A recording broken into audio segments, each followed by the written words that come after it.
સુરતમાં વધી રહેલા ક્રાઇમ રેટ સામે પોલીસ તંત્ર એક્શનમાં આવ્યું છે, જેને કારણે પોલીસ દ્વારા અમરોલી, ઉત્તરાણ, જહાંગીરપુરા, રાંદેર અને અડાજણ પોલીસ સ્ટેશનનો સ્ટાફ મળીને જુદી જુદી ટીમ બનાવીને સઘન નાઇટ કોમ્બિંગ હાથ ધરવામાં આવ્યું હતું.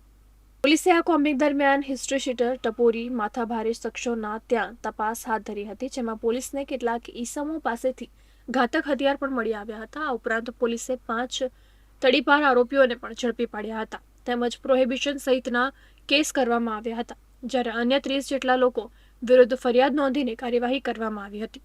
આ સઘન નાઇટ કોમ્બિંગમાં સુરત પોલીસના ડીસીપી, એસીપી તેમજ 5 પોલીસ સ્ટેશનના પીઆઈ સહિતનો સ્ટાફ જોડાયો હતો.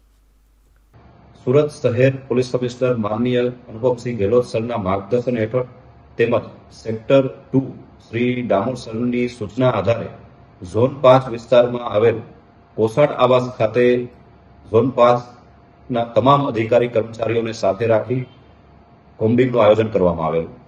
આ કોમ્બિંગ દરમિયાન ઝોન 5ના 100થી વધુ પોલીસ કર્મચારી અને અધિકારીઓએ ભાગ લીધેલો. કોમ્બિંગ દરમિયાન કુલ 58 આરોપીઓ વિરુદ્ધ કાર્યવાહી કરવામાં આવેલ છે, જે પૈકી 8 જેટલા હથિયારધારાના કેસો કરવામાં આવેલ છે, 15 જેટલા પ્રોહિબિશનના કેસો કરવામાં આવેલ છે. આ ઉપરાંત ભૂતકાળમાં તડીપાર કરેલા 5 ઇસમો મળી આવતા તેઓ વિરુદ્ધ 142 જીપી એક્ટ હેઠળ કાયદેસર કાર્યવાહી કરેલ છે. આ પ્રકારની કામગીરી હંમેશા ચાલુ રાખવામાં આવશે.